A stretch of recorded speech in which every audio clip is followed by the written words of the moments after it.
नमस्कार, मी धीरज मानमोडे. कृषी प्रधान टीव्हीच्या बातमीपत्रामध्ये आपलं सर्वांचं मनपूर्वक स्वागत. पाहूया राज्यभरातील काही विशेष घडामोडी.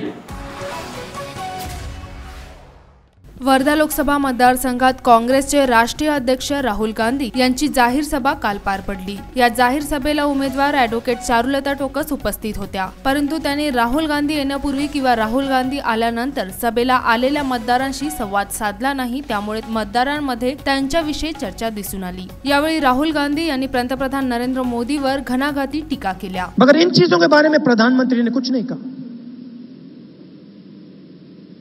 आए 5 साल प्रधानमंत्री हैं और आपकी इतनी भी इज्जत नहीं करते. आपको यह भी नहीं कह सकते हां यहां फैक्ट्रियां बंद हुई हैं, मैं जिम्मेदार हूं, मैं इनको खोल दूंगा. आपको यह नहीं कह सकते कि आपको यहां सही दाम नहीं मिल रहा, मैंने वायदा किया था पूरा नहीं कर पाया, मैं इस बार करूंगा.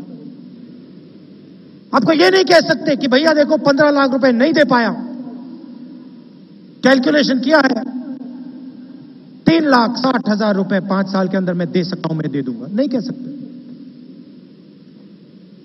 या सभेचे प्रास्ताविक धामणगाव रेल्वेचे आमदार वीरेंद्र जगताप यांनी केले. त्यांनी पंतप्रधानांना शेतकरी आत्महत्याग्रस्त कुटुंबाचा विसर पडल्याचे सांगितले, तर आभार जिल्हा काँग्रेसचे अध्यक्ष मनोज चांदूरकर यांनी मानले.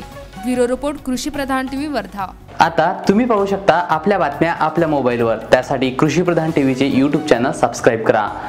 तसेच कृषी प्रधान टीव्हीच्या फेसबुक पेजला लाईक करायला विसरू नका. पुन्हा भेटूया काही नवीन घडामोडीसह. तोपर्यंत नमस्कार.